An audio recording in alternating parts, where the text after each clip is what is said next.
जी hello दोस्तों, मैं हूं कमर चीमा। और दोस्तों, जिस तरह कि आप देख रहे हैं, मेरे साथ मौजूद हैं साजिद तार साहब। तार साहब, सबसे पहले तो आपके वक्त का बहुत शुक्रिया सर। माय प्लेजर चीमा साहब, थैंक यू सो मच।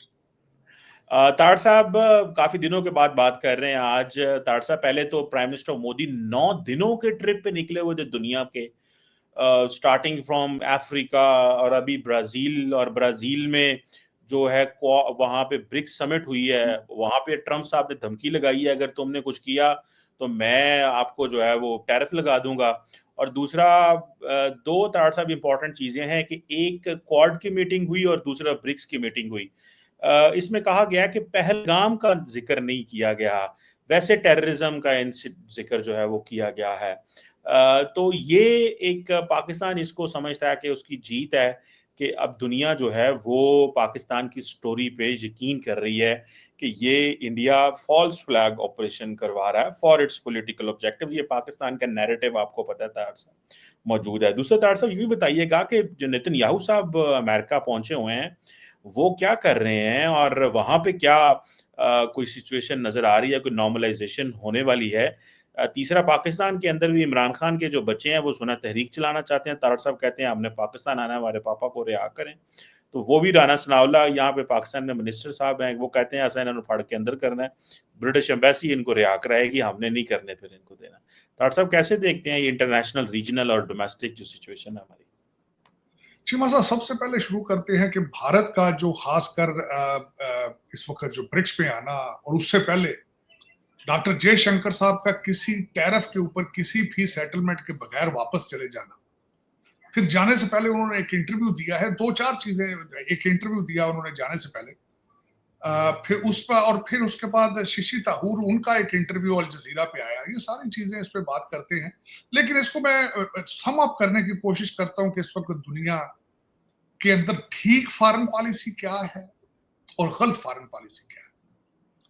कल चीमा साहब, बीबी नेतन्याहू ने व्हाइट हाउस में आए, और इस वक्त सारा मीडिया, सारी दुनिया आगे पीछे सिर्फ उसको जो एक जो पिक्चर उसमें से खास एक निकाल के दे। उनकी दूसरी मीटिंग भी होगी, ये भी आज की खबर है। स्टीव विटकॉफ ने कहा है कि जाने से पहले फिर एक दफा सीज फायर रिलेटेड मीटिंग होगी। कल वो आए, बीबी नेतन्याहू, उनकी मीटिंग एनएसए जो है, रूबियो, मार्को रूबियो, जो इस वक्त एनएसए भी हैं और फॉरेन मिनिस्टर भी हैं, उनके साथ मीटिंग हुई। स्टीव विटकॉफ के साथ मीटिंग हुई, और फिर एशाया डोनाल्ड ट्रंप साहब के साथ।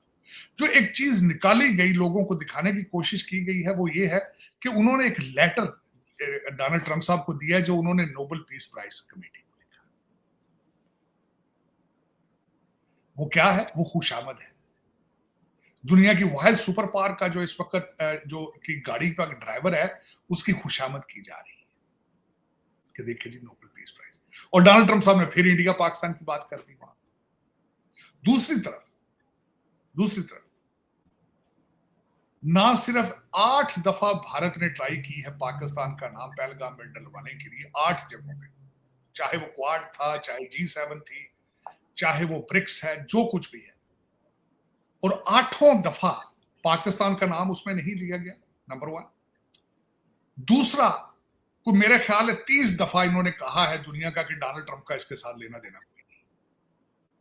बल्कि डॉक्टर जयशंकर साहब ने वाशिंगटन डीसी में बैठ के भी इंटरव्यू में यही कहा है कि पाकिस्तान ने डायरेक्ट हमारी मिन्नतें तरले की थी खत्म करने के लिए, हम तो नहीं करना चाहते थे।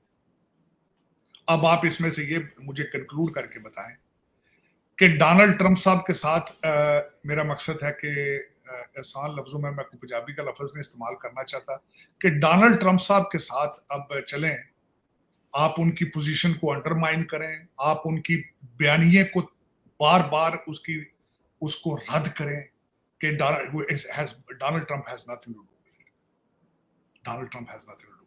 इसमें से विक्ट्री किसकी होगी? फिर उसके बाद उन्होंने किया है, दूसरी चीजें भी साथ चल रही है। जो आपने कहा है, डोनाल्ड ट्रंप साहब ने कहा कि ब्रिक्स की पॉलिसी को जो अडॉप्ट करेगा उसके ऊपर 10% एडिशनल टैरिफ लगाया जाएगा। साथ ही Lindsey Graham, who is very close to the Donald Trump, उन्होंने कह दिया है कि जो रशिया से तेल लेगा उनके ऊपर 500% लगाया जाएगा। और तीसरा, ये अपनी किसी भी टैरिफ की सेटलमेंट के बगैर यहां से मायूस होकर वापस गए हैं। इसमें से आपको जीतता कौन नजर आ रहा है? बल्कि वॉशिंगटन डीसी के अंदर चैटर्स चल रहे हैं कि दिन गिने जा चुके हैं डॉक्टर जयशंकर साहब के। यहाँ पे लोग बातें कर रहे हैं मुझसे, अब वो पता नहीं इंटरनल मैटर है उनका, करें ना करें, उनका जाती चीजें हैं उसमें। जो डिफेंस के लिहाज से जो तैयारी है, अभी ऑपरेशन सिंदूर जारी है, वो कहते हैं ये तो मेरे साल हो सकता है 20-25 साल आगे मजीद जारी रहेगी, क्योंकि ऑपरेशन सिंदूर 1947 से जारी है। मैं अगर इसमें करेक्शन करना चाहूँ तो ऑपरेशन सिंदूर आगे भी 77 ईयर्स ही चलेगा, बल्कि मैं उसके बाद प्रोग्राम आपके साथ आज कर रहा हूँ। इस दरमियान में एक नई चीज भी हुई है कि कहा जा रहा है, सुना जा रहा है कि पाकिस्तान की हॉकी टीम एशियन गेम्स के लिए इंडिया जाएगी, जो कि मेरी रिकमेंडेशन है कि नहीं जाना चाहिए। अच्छा, नहीं जाना चाहिए? एब्सोल्युटली नॉट चीमा साहब, एब्सोल्युटली नॉट। सेफ्टी के पॉइंट ऑफ व्यू से, सेफ्टी के पॉइंट ऑफ व्यू से, जिस बड़ी मेहनत के साथ पिछले 20 साल पाकिस्तान के खिलाफ जो नफरत थी, जो मैं नहीं जज कर सका चीमा साहब, मेरी अपनी असेसमेंट गलत है, मैं नहीं जज कर सका। मैं खुद डिनायल में था 2 नेशन थ्योरी के, लेकिन मैंने खुद 10 मई को जो देखा है चीमा साहब, मैं इस चीज को तस्लीम कर चुका हूं कि it is impossible to live together. जितनी नफरत मैंने खून लोगों की आंखों में देखा है, जो यहां तक कहते रहे थे कि चीख चीख के हमें चीखें, हमें खून नजर आना चाहिए, चीखें, फलां का सर चाहिए, फलां का सर। चीमा साहब बॉम्बे में, और छोड़े, मुंबई के अंदर आपके मस्जिदों में लाउड स्पीकर बंद कर दिए गए, अभी पिछले हफ्ते की बात, पिछले हफ्ते बंद कर दिए गए चीमा साहब। फौजिया कुरैशी को जो कहा गया कि दहशतगर्द की बहन है, तो वहां पे तो 25 करोड़ बैठे हैं दहशतगर्द, इधर से जाएंगे तो आपकी हॉकी टीम के साथ क्या करेंगे? बर्दाश्त कर पाएंगे उनको स्टेडियम के अंदर? आप क्या सोचते हैं? जरा खुद प्रैक्टिकल देखें आप चीमा साहब, इज इट पॉसिबल कि आपकी हॉकी टीम को वहां खेलते हुए बर्दाश्त कर पाएंगे वो? अच्छा, उसको भी छोड़ दें, आपकी उनकी मूवी दिलजीत दोसांझ की मूवी है, अगर उसकी एक्ट्रेस को बर्दाश्त नहीं किया जा रहा, तो लाइव खिलाड़ियों को किस तरह बर्दाश्त करेंगे? आप सोच सकते हैं ये चीज? चीमा साहब, मैं सारी जिंदगी खुद ये सोचता रहा हूं, पंजाब यूनिवर्सिटी में पढ़ने के बाद, हिस्ट्री की किताबें पढ़ने के बाद, मैं खुद इस हक में नहीं था कि फॉरेन इन्वेडर जो आके मारते रहे हैं, जबरदस्ती जो करते रहे हैं, लेकिन जो आज हो रहा है चीमा साहब, उन्होंने ज्यादती की, फॉरेन इन्वेडर जो आकर जबरदस्त लोगों को जबरदस्ती मारते कूटते रहे, मंदिरों को तोड़ते रहे, मैं कंडेम करता हूं, आज भी कंडेम करता हूं। लेकिन जो आज हो रहा है चीमा साहब, सोशल मीडिया पे जो आप देख रहे हैं इस वक्त, is it safe for the Pakistani players to go there? जो अब मैं सबसे बड़ी खबर क्या बनी थी पाकिस्तान भारत की जंग के बाद, उसके बाद दूसरा बड़ा वाकया था इजराइल और ईरान की लड़ाई। सारी दुनिया के टीवी चैनलों के ऊपर पिछली खबरें छोड़ के तवज्जो उधर चली गई थी, लेकिन इंडिया कहां खड़ा? आज इंडिया की फॉरेन पॉलिसी का सिर्फ और सिर्फ एक ही चीज है, हाउ टू डिस्ट्रॉय पाकिस्तान। रुक गए उसके ऊपर, पाकिस्तान के ऊपर आगे पूरी दुनिया एक साइड पे चली गई। वो अब आज कहां खड़े हैं? जहाज गिरे हैं कि नहीं गिरे, आज भी वही खड़े हैं। जंग किस तरह रुकी है, आज भी वही खड़े हैं। हर चीज को मोड़ तोड़ के पाकिस्तान के ऊपर, हर चीज को मोड़ तोड़ के पाकिस्तान के ऊपर। भारत की फॉरेन पॉलिसी में आज सिवाय पाकिस्तान के कुछ भी नहीं, कुछ भी रुक गए आके पाकिस्तान के ऊपर। लेकिन चीमा साहब, ये पता नहीं फिर कैसी फॉरेन पॉलिसी है, ये कैसी आइडियोलॉजी है कि सियासत है तो वो भी पाकिस्तान दुश्मनी, फॉरेन पॉलिसी वो भी पाकिस्तान दुश्मनी, हर चीज के ऊपर इतना छोटा कर दिया इन्होंने अपने आप को। मैं तो समझता था they are huge, they are big, इतनी कौमें आबाद है, इतनी कौमें आबाद है। आज बार बार बीएलए को सपोर्ट कहते हैं, करो जी, पाकिस्तान के टुकड़े 4 हो जाएं तो भी तुम्हारे खालिस्तान के जो नारे लगाते हैं उनको क्या कहोगे? वो जो मणिपुर वाले हैं उनको क्या कहोगे? वहां पे जाओ कर्फ्यू लगे पड़े। अगर इधर बीएलए करते हो, तमाशे करोगे, तो उधर नहीं लोग जाएंगे फिर। चीमा साहब, बल्कि मेरा एक क्वेश्चन है, एक अगर मुसलमान जिहादी हो तो उसको तो जिहादी कह देते हैं ना, जो मुसलमान रेडिकल। अगर एक हिंदू रेडिकल है उसको क्या कहेंगे आप? उसके लिए कोई लफ्ज नहीं है आपके पास। एक अगर हिंदू है, वो खून देखना चाहता है पूरे पाकिस्तान का, इंक्लूडिंग 25 करोड़ इंडिया में जो मुसलमान है, उनके गर्दनें कटना देखना चाहता है, या कन्वर्ट हो जाए, वो घर वापसी हो जाए, उसको क्या कहेंगे आप? Do you have a name for them?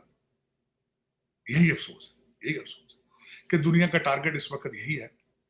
Radicalisation सिर्फ लगाई जाती है तो सिर्फ इस्लाम के ऊपर लगाई जाती है। यही दुनिया की ट्रेजेडी। अगर कोई क्रिश्चियन है, अगर ज्यू है, बच्चे मार रहा है, उसको क्या कहेंगे? उसको क्या कहेंगे? कोई नाम नहीं पूरी दुनिया के पास। लेकिन चीमा साहब, मैं ओरिजिनली, लोग कहते हैं मेरा असली चेहरा, कई कहते हैं ये है वो है, लेकिन असली चेहरा नहीं है चीमा। मैं डर गया हूँ 10 मई वाले दिन, मैं डर गया हूँ। मैं पहले 1947, मैं तो उस वक्त जिंदा नहीं था। मैं कहता था किस तरह हुआ ये? मैंने देखा अपनी आंखों से चीमा साहब, अपनी आंखों से देखा। मैंने आंखों से देखा, लोगों के रवैये बदलते देखे। लोगों को, मैंने अपने दोस्तों को एंटी पाकिस्तान, एंटी मुसलमान होते देखा अपनी आंखों से। और मैं नहीं समझता था कि ये इस तरह रवैये इंसानों के तब्दील होने चाहिए, लेकिन मैंने I witnessed, I have seen it. मैं आज I believe in two nation theory कि we can live together, period. बल्कि मैं दोस्तों से, भारतीय दोस्तों से भी मैं रिकमेंड करूंगा, कोशिश करो उन 25 करोड़ लोगों के साथ मिलकर रहो। 1 करोड़, एक हो सकता है 1 करोड़ 2 करोड़ तुम कन्वर्ट कर लो, लेकिन दूसरे के मारोगे उनको, डिपोर्ट करना करो यार, उनको करना जल्दी करो। फिर पाकिस्तान में एक नया पाकिस्तान 2 बनाओगे अपने भारत के अंदर, क्या करो? उसका क्या सोल्यूशन? मैं मानता हूं they are not fighters, they are spread मुख्तलिफ एरियो में, छोटे छोटे हैं, ज्यादा दलत शायद वो कन्वर्ट हुए सारे। आप मारते हो, बर्दाश्त कर जाते हैं, लेकिन चोक करोगे तो क्या करें? फिर किधर जाएंगे? क्या करें? You don't have any choice except living with them. Pakistan से तो निकाल दिए, थोड़े से थे हिंदू, वो निकाल दिए उन्होंने, मैं तो खिलाफ था उसके। थोड़े बहुत थे, भागने की कई गए इंडिया, फिर वापस आ गए, वहां भी नहीं रह पाए। यहाँ तो है बहुत थोड़े, 25 करोड़ थोड़ी, 25 करोड़ लोगों का क्या करो? चीमा साहब ये सोचते नहीं, पता नहीं क्या बात है कि कौन से थिंक टैंक है इनको बता रहे हैं कि इन 25 करोड़ लोगों को मारो और वोट लो और फिर you will live happily forever. It is not, this is not how it is, this is not. ये मैंने 10 मई वाले दिन जो देखा, 10 मई के आसपास जो मैंने देखा है, जितनी नफरत मैंने लोगों के अंदर देखी है, और बल्कि मैं चैलेंज करता हूं चीमा साहब, अगर कोई इंसान किसी दूसरे इंसान का सर काट के खुश होना चाहता है, that person need to be treated as a patient, he need to see some doctor. अगर जो कोई इंसान किसी दूसरे ह्यूमन का खून देख के सेलिब्रेट करना चाहता है, ही नीड अ ट्रीटमेंट, उसको ट्रीटमेंट की जरूरत है चीमा साहब। ये मैंने देखा उस वक्त इस हादसे के अंदर। अब उसमें आप कह लें कि it was I opening experience for my self, frankly speaking Cheema साहब, मेरे लिए बड़ा आई ओपनिंग था। मैं इस सेंस से हमेशा कहता था कि पाकिस्तान बना के हमने कमाया क्यों? क्योंकि हमने पाकिस्तान के लिए कोई तरक्की नहीं की, हम पाकिस्तान को अगले लेवल पर नहीं ले जा सके, लेकिन at least we are safe. At least Pakistan के अंदर हमारी गर्दनें नहीं काटी जा रही, एटलीस्ट पाकिस्तान के अंदर हमारे साथ वो नहीं हो रहा कि चीखें एक दूसरे की देख के, तो एक जुनूनियत चीमा साहब वो नहीं देखी। चले, वरना है तो हालात उधर भी इस तरह ही है। आप जो देख रहे हैं, जो ये बच्चे दे रहे हैं, जो आपके, जो मैंने जिसका नाम रखा है पाकिस्तान तबाही इनिशिएटिव, है तो उनके भी हालात इस तरह ही है चीमा साहब। उनके भी ज़हनी तौर पे बीमार ज़ाम्बीज़ उनको मैं कहता हूँ, क्योंकि रिलीजियस फैनेटिक है वो भी। अगर वहां से घर वापसी और तमाशा है, तो ये भी जिहादी बनने के गजवा हिंद के लिए ये भी तैयारी मुसलसल कर रहे हैं। जब से जनरल ज़ियाउल हक साहब ने मुजाहिदीन इकट्ठे किए, तो उसके बाद अमन यहाँ भी नहीं है। बल्कि सबसे ज्यादा देखा जाए चीमा साहब कि सबसे ज्यादा इस्लाम डिफरेंट फॉर्म और रेडिकल शेप में तो पाकिस्तान में। दूसरे देखे ना, एमबीएस साहब तो 600 लिकर स्टोर बनाने के चक्कर में है, शराब खाने बनाने के चक्कर में सऊदी अरेबिया के अंदर टूरिस्ट के लिए। दुबई है, टर्की, आप देखें वहां पे हालात क्या है, वो भी इस्लामिक कंट्रीज है। लेकिन यहाँ पे इस्लाम जो है वो सर चढ़ के बोलता है, मुख्तलिफ किस्म के बाबे हैं, पीर पीरनियां हैं और इस तरह की चीजें हैं, काले जादू हैं, जिन्नात हैं। ये दूसरे मुल्कों में, मिडिल ईस्ट में नहीं है। बल्कि मैं मिडिल ईस्ट में जाकर मैं सोच रहा हूँ इस दफा ढूंढूं कि वहां पे काले जादू और पीर हैं या नहीं है, अगर है तो किस फॉर्म और शेप में है। ये हमारे गले क्यों पड़ गए, पता नहीं, अजीब सी बात है। आज आपने फरमाया है कि बच्चे आना चाहते हैं मुर्शद पाक के यहाँ पे, लेकिन गर्मी बर्दाश्त कर पाएंगे वो? तो दे आर रिचेस्ट गोल्डस्मिथ के वो ग्रैंड किड्स हैं, they are born billionaire. How can they live in Pakistan, जहां पे इतनी बदबू है, चीजें किस तरह बर्दाश्त करेंगे? और मुर्शद पाक ने खुद कहा था कि उनको नहीं आना चाहिए, this country is not safe for them. ये खुद मुर्शद पाक ने कहा था। चले राना सनाउल्लाह साहब ने, मैं वैसे कई दफा सॉफ्ट हो जाते हैं वो राना साहब, बहुत अच्छा जवाब उन्होंने दिया कि आएंगे तो फिर गिरफ्तार होंगे। जाहिर है Pakistan have to move forward, पीछे नहीं लेके जाना। अब वो बुजदार या इस तरह के लोग, we don't need them anymore. अब पाकिस्तान बड़ी मुश्किल से स्टेबिलिटी, कल परसों की मैं स्टॉक मार्केट देख रहा था, they are performing very good, और Pakistan is rising. Matter of fact 10 मई जो था इस तरह ही था जिस तरह 14 अगस्त वाले दिन हुआ था कि लोग एक दफा पाकिस्तान बना था, अब 10 मई को पाकिस्तानी फिर एक दफा पाकिस्तानी बने। मैं पहले कहता था, अल कहता था कि पाकिस्तान में पाकिस्तानी कोई नहीं, मैं कहता था, लेकिन मैंने उस दिन 10 मई वाले दिन पाकिस्तान में पाकिस्तानी देखे चीमा साहब। उसी पाकिस्तानी ने अगले दिन एक तकरीर भी की है आपके नस्ट के अंदर जाके। उसने कहा जेड़ा जेड़ा साडे वाल वेखेगा असीं भी उस हिसाब में जवाब देंगे, इट दा जवाब पत्थर ना देंगे। और चीमा साहब इस वक्त, और मैं जिस तरह भेजा कहता था चीमा साहब, अफगानिस्तान की मिसाल देता था अपने सारे प्रोग्रामों में कि जंगें जज्बों से होती है, हथियारों से नहीं होती। अब वो जज्बे वाला एक बंदा है इस वक्त पाकिस्तान में जिसके बारे में बड़ी बड़ी रिपोर्टें लिखी जा चुकी हैं कि वो मारेगा या मरेगा, मिडल का रास्ता उसके पास नहीं। तो this is what the world needed, Pakistan needed it. Pakistan को एक ऐसा बंदा चाहिए था। मैं कहता था चीमा साहब, एक और चीज यहाँ पे कोड करना चाहूंगा फिर दोबारा, मैं कहता था पाकिस्तान को मोदी चाहिए। मोदी साहब इज अ रेडिकल, मोदी साहब is a nationalist. we got our Modi now, we got our Modi now who's nationalist, who will die for Pakistan. So वो कहते हैं ना कि अब टक्कर के लोग एक दूसरे के सामने हुए, जिस तरह वो हमारे इमरान रियाज साहब का बड़ा मशहूर फिक्रा था कि तुम्हें टक्कर के लोगों से वास्ता पड़ा है, तो वो पहले टक्कर के लोग नहीं थे चीमा साहब। That's what I was not with Pakistan. टक्कर के लोग नहीं थे, उनका जीना मरना पाकिस्तान में नहीं था। उनके बच्चे सारे लंदन में थे चीमा साहब, जिन लोगों को मैं हमेशा क्रिटिसाइज करता रहा हूँ, आज भी करूँगा। वो 25,000 ब्यूरोक्रेट जिनको मैं हमेशा कहता था ये ब्रिटिश एजेंट है, मैं आज भी उनके साथ नहीं। मैं पाकिस्तान के खिलाफ नहीं हो सकता क्योंकि मैं पाकिस्तानी हूँ चीमा साहब, मैं सिस्टम के खिलाफ था, उन लोगों के खिलाफ था जो उन्होंने उस सिस्टम को यरगमाल बना रखा है पाकिस्तान, उस सिस्टम के खिलाफ था, और आज भी उसके खिलाफ हूँ। हाँ, अगर ना उम्मीद हुआ तो I will change my opinion. Human, we change our opinion with our experiences, जो हम देखते हैं, जो हम लर्न करते हैं, we are going through the learning process. ये तो आखिरी दिन मरने तक आप लर्न करते हैं चीज। स्टूडेंट है वो नई से नई चीजें देखता है। मैं हिस्ट्री की किताबों पे बिलीव आज भी करता हूँ, लेकिन मेरी ओपिनियन बिल्कुल 10 मई दिन वाले दिन चेंज हुई है। हाँ अच्छा, मैं वो आप बल्कि एक चीज में भूल ही गया चीमा साहब, बहुत बड़ी बात की गई है कि पाकिस्तान ने क्या लड़ना था। हमारी तो 3 मुल्कों के साथ लड़ाई थी, चाइना का सारा माल था। 150 इजरायली नहीं बैठा था इंडिया में आके, 150 इजरायली था बैठा, सारे ड्रोन वो उड़ा रहे थे। आपका S-400 आपने कलकत्ते में बनाया था, रशिया से बन के आया था। आपके जहाज कहाँ के बने हुए थे? फ्रांस के थे। 3 कंट्रीज तो आपके भी साथ थी, आपकी लोकल एक भी चीज नहीं थी। आप कहते हो चाइना ने आके लड़ा, तो वहां आपके साथ भी तो फ्रांस, इजराइल और रशिया खड़ा हुआ था चीमा साहब ji. How dare you say that कि यहाँ पे चाइना तो पता नहीं क्या क्या था तमाशा, यहाँ पे तो आपका भी कौन सी टेक्नोलॉजी अपनी थी, आपकी भी सारा कुछ बाहर से आया, आपका भी कोई लोकल चीज नहीं थी। बल्कि 150 इजराइल के आगे बैठ कर ड्रोन उड़ा रहा था इंडिया में से। ये तो पता नहीं, पर हाँ खुद फरेबी है, अभी तक तैयारे नहीं मानते गिरे। कहते साहब जा कहते गुजराले समुंदर लाहौर के नाल कहते सी पोर्ट है, चलो करने दो। वहां से गलती, सबसे बड़ा गलत 2 चीजें होती चीमा साहब। पाकिस्तान में मुर्शद गलती नहीं कर सकता। उसने 3.5 साल उस्मान बुजदार को अभी तक गलत नहीं तस्लीम कर दी। और दूसरी साइड पे ये है कि उधर भी वो एक बंदा वो झूठ ना बोल सकता है ना गलती कर सकता है, वो तो रब का अवतार है। चलो यही होता है जब कौमों ने चीमा साहब अपनी सोचने की सलाहियत खिड़की बंद कर दें, अपनी अच्छाई बुराई को ही कुर्बान कर दें चीमा साहब, बजाय कि देखें कि हमारे लिए अच्छा क्या है बुरा क्या है, तो फिर यही होता है। फिर आप एक बंद गली में ऐसे फंस जाते हैं और आप कहते हैं नहीं सारी दुनिया गलत है, ये नहीं गलत हमसे। ठीक है, अगर इस तरह है तो फिर मेरे ख्याल में तो चलना चाहिए। पाकिस्तान मेरे ख्याल में तो चीमा साहब इस वक्त पाकिस्तान में गलती की गुंजाइश मौजूद ही नहीं है, और मैं नहीं समझता कि कोई भी यहाँ पे मूवमेंट चल पाएगी, ना चलने की सलाहियत रखती है।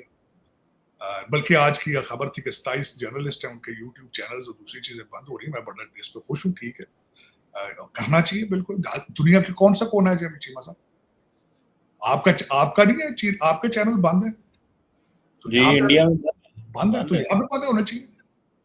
वहां पे थापर साहब के ऊपर एफआईआर हो सकती है सिर्फ एक प्रोग्राम करने पे, तो यहाँ क्यों नहीं हो रही है? यहाँ पे क्यों नहीं एफआईआर और केस हो रहे? करने चाहिए। 2700 के करीब उन्होंने ट्विटर हैंडल्स इंडिया में बंद किए हुए हैं। बिल्कुल, तो आपके सिर्फ 27 अभी सोच रहे हैं, मैं तो चाहता हूँ उनको 4-5 हजार बंद करेंगे। यूट्यूब बंद करें और ये ट्विटर बंद करें, शाम को वैसे ही टांट पड़ गई। ठीक, इनके तो हल्के ही कोई नहीं, बंद करें। देखिए, आपको मुल्क चाहिए या इनकी ओपिनियन चाहिए? ये लोगों की चंद जो बाहर से इनकम जिनकी, और चीमा साहब दुख वाली बात है, मेजॉरिटी इनमें से तालीम याफ्ता नहीं है, उर्दू में ट्वीट करते हैं, उर्दू में सारा कुछ करते हैं, एक सिंगल किसी की सलाहियत कोई नहीं। मैं यहाँ देख रहा हूँ जो सारे प्रमोट कर रहे हैं वो high school FA BA Urdu में ट्वीटिंग करते हैं, इंग्लिश में ना ट्वीट करने की वो सलाहियत रखते हैं, ना उनके सपोर्टर जो है इंग्लिश में ट्वीट पढ़ने की सलाहियत रखते हैं। समझ तो चीमा साहब, दर हकीकत मैं हमेशा कहता हूँ आप को पाकिस्तान चलाने वालों को थोड़ा सा स्टेप अप करना पड़ेगा, सीखना होगा। चीमा साहब, यहाँ पे भी ना 6 जनवरी की सजाएं 18-18 साल थी। चीमा साहब, आपने 9 मई की सजाएं भी नहीं दी, 6 जनवरी की सजाएं 18-18 साल थी अमेरिका के अंदर। आपने 9 मई की अभी तक सजाएं नहीं दी, अभी तक आप फैसला ही नहीं कर पाए मिलिट्री ट्रायल उनके होंगे या सिविलियन ट्रायल होंगे। आप इतने कमजोर हैं, इतना आपने सॉफ्ट कर रखा अपने आप। तो ये यहाँ पे चीमा साहब फेसबुक के ऊपर ना, फेसबुक के ऊपर कोई चीज लगाने थे, लॉ एनफोर्समेंट शाम को घर आ जाती थी अमेरिका में। 2700 चैनल तो उधर बंद है ना, मैं अमेरिका की बात कर रहा हूँ। तो ये आपको चाहिए थोड़ा स्टेप अप करें। आपने ये जो चंद गैर तालीम याफ्ता जो है ना, इखलाक से जो फारिग है, इनको थोड़ा सा कंट्रोल करें। ये अपने आप के लिए ठीक नहीं, खतरनाक है, सोसाइटी के लिए खतरनाक, क्योंकि सिर्फ इनकी तरबियत क्या है, बदतमीजी के अलावा दूसरी चीज को नहीं चाहिए, सिर्फ बदतमीजी, गालियां एक दूसरे को, आवारगी, सारा। जो कौम को सबसे बड़ा तोहफा मुर्शद ने दिया है कि उन्होंने इनमें से हया और रिस्पेक्ट छीन ली। जो जितनी मोटी गालियां गंदी देता था उसको बड़ी मिनिस्ट्री देकर अवार्ड दिया जाता था। ये तो एक मॉरल है। डॉक्टर साहब, वो आप बात सही कर रहे हैं, वो तो खैर वो तो उनकी तो गालियां देने वाले को रिवॉर्ड देते थे इमरान खान साहब। डॉक्टर साहब, ये ट्रम्प साहब को क्या हो गया है? वो हर रोज, आज मार्को रूबियो कह रहे हैं कि जनाब हमने इंडिया पाकिस्तान का कॉन्फ्लिक्ट जो है वो ठीक कराया। अब पहले ट्रम्प साहब रोज कहते थे, अब मार्को रूबियो रोज ये कहते हैं कि जनाब हमने भारत और पाकिस्तान की जंग बंद कराई। अब दो बंदे तो झूठ नहीं बोल सकते ना तारड़ साहब। और अगर ये अमेरिका को डायरेक्ट ये कह रहा है भारत के नहीं आपने कुछ नहीं करवाया, तो ये तो बहुत बड़ी ओपन जंग है। और दूसरा तारड़ साहब ये बताइए कि अभी मैं थोड़ी देर पहले as we are speaking Donald Trump साहब ने ये कहा है कि जो ब्रिक्स है they will pay 10% additional tariff अगर आप ब्रिक्स के मेंबर हैं, और सिर्फ अगर आप ब्रिक्स के मेंबर हैं तो 10% टैरिफ आपको देना पड़ेगा। तो ये भी एक नई शर्त लगा दी है। तो तार साहब, ये तो सारे शुक्र है अभी तो हम नहीं है ब्रिक में, लेकिन ये इंडिया चाइना रशिया ने तो ना फाड़ लिया ना कि इधर आओ मेरा पुत्र। नहीं चीमा साहब, दर हकीकत अगर देखा जाए तो इस चाहे जिस तरह भी ये देखिए, डोनाल्ड ट्रम्प साहब is still the president of the sole super power on the planet. अभी तक अगर देखा जाए तो इसमें कोई शक नहीं।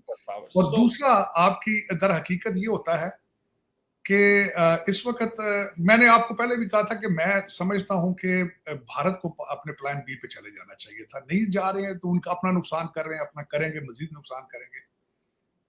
दूसरा, लेकिन चीमा साहब एक खतरनाक हालत ये आ रही है जो आपने तो इस बात जो मेरे जो अपने इस वक्त जो एनालिसिस है कि बिहार के इलेक्शन और उसके बाद जो उनकी RSS की 100 साल जो तकरीबात हैं, ये बड़ा खतरनाक पीरियड है।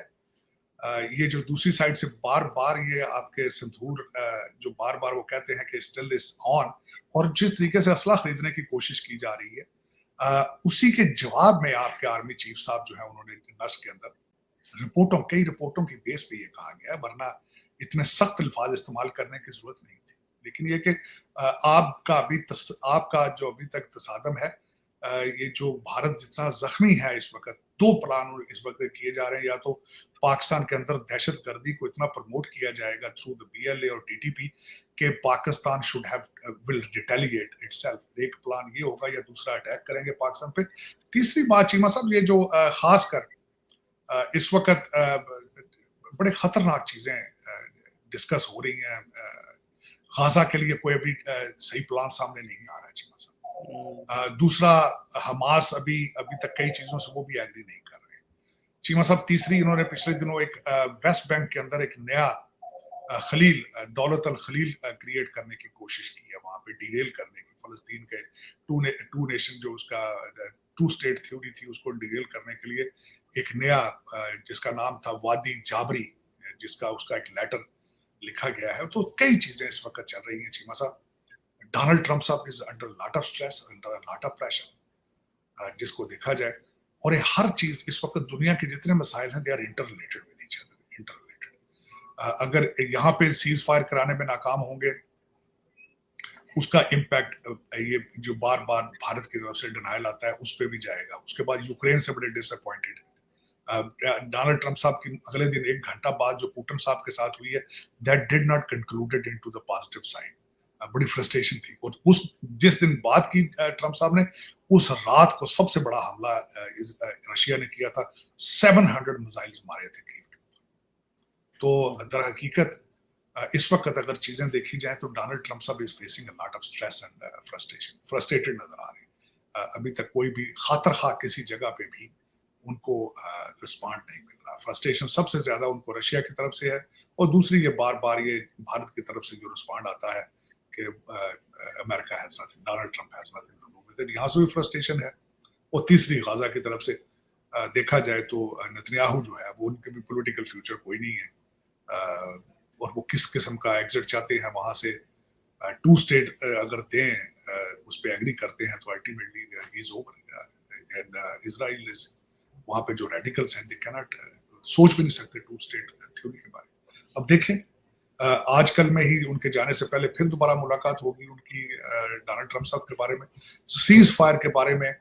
ये 60 दिनों पे समझते हैं कि हम 60 दिनों का सीज फायर करके अपने कैदी छुड़ा रहे हैं, उसके बाद फिर मारना शुरू कर दें इनको। दूसरी साइड पे वो चाहते हैं कि वो need permanent answer on it, जिसके और टू स्टेट के बारे में कोई ना कोई अब्राहम अकॉर्ड के ऊपर जल्दी है, लेकिन अब्राहम अकॉर्ड जो है उसके साथ रिलेटेड है सऊदी अरेबिया और दूसरे जॉर्डन और इजिप्ट और दूसरे यूएई, कि वो चाहते हैं कि टू स्टेट डिक्लेयर करें तो फिर हम अब्राहम अकॉर्ड के साथ आगे जाएं। लेकिन things are complicated, very complicated, very complicated. Doctor साहब, पाकिस्तान के अंदर एक बात की जाती है आजकल, एक आखिरी सवाल आपसे कर लूं कि इंडिया और इजराइल मिलके पाकिस्तान पे हमला करेंगे क्योंकि ऑपरेशन सिंदूर, ये पाकिस्तान का मीडिया बड़ा डिस्कस करता है, ये पता नहीं इसमें क्या हकीकत है। आपको क्या लगता है कि इजराइल चलो सपोर्ट तो करता है इंडिया को, लेकिन आपको लगता है कि इसकी पॉसिबिलिटी मौजूद है? एज प्राइम मिनिस्टर मोदी ये कहते हैं कि operation Sindoor is going on. देखें, उसमें चीमा साहब दो चीजें। एक तो भारत ने पहला हमला बालाकोट वाला किया था इस चक्कर में कि जिस तरह उसामा बिन लादेन को लेने के लिए अमेरिकन चले गए थे एबटाबाद, वो समझते थे कि हम भी उसी डॉक्ट्रिन के जरिए जाके जो मर्जी हम अंदर आगे घुस के कर लें। उसी के ऊपर बार बार कहा जाता था कि हम घुस के मारेंगे, घुस के मारेंगे। ठीक हो, उसके बाद चीमा साहब जब आप अपने आप को समझना शुरू कर दें कि हम अमेरिका से भी बड़े हुए, लार्जर देन वर्ल्ड। अब ये दूसरा जो ऑपरेशन जिसपे रिसेंटली हुआ था चीमा साहब, उसमें भी वो समझते थे पाकिस्तान इज गाजा। हम जब दिल चाहे उठे, देखे ना, उसका सबसे बड़ी एक बहुत बड़ा रिटेली आप देखें, मोदी साहब ने कहा कि हमने हमला किया, पाकिस्तान ने वापस हमला कर दिया। कि हमें हमला करना चाहिए था तो पाकिस्तान को कुछ भी नहीं करना चाहिए था। वो कुछ नहीं, कौन नहीं कर, वो गाजा वाले कुछ नहीं कर पाते। वो आते हैं, मारते हैं, सुबह शाम चले जाते।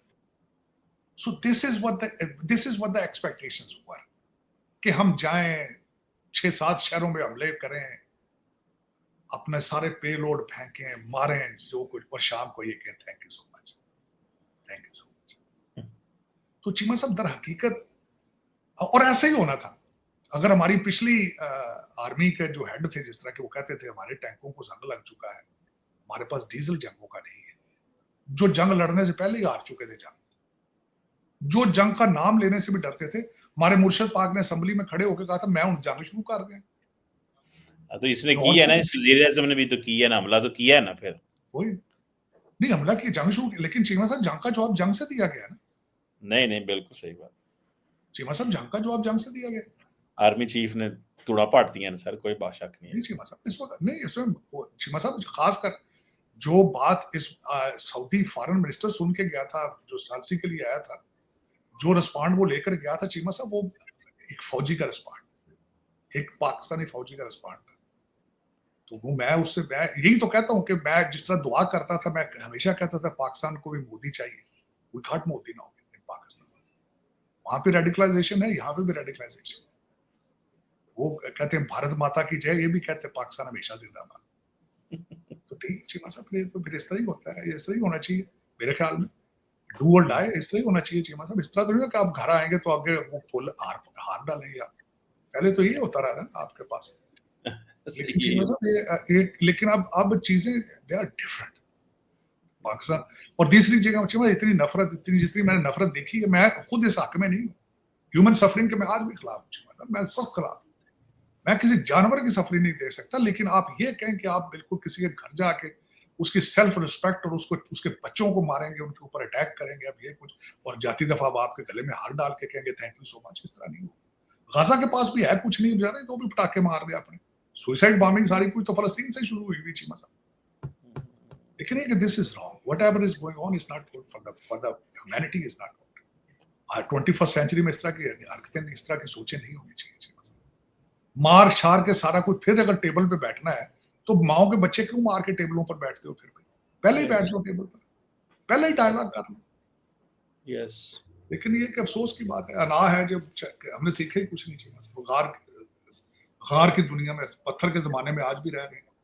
मैंने आपको जिस तरह कहा था कि जिस तरह हमारे हिंदू राजे जाके पठानों को बुला के लाते थे, मिन्नतें तरले करके आके मेरे साथ वाली स्टेट को मारो, आज भी यही हो रहा है। मैंने आपको कहा नहीं था उस दिन, आज भी यही हो रहा है। पहले मुगलों को, पठानों को ला ला के आपने यहाँ पे 1000 साल ऊपर रखा है, 1000 साल। और वो देखें, वो आपस में लड़ते थे, लोधी थे दूसरे तीसरे से, एक दूसरे के साथ लड़ाइयां होंगी। लेकिन ये कि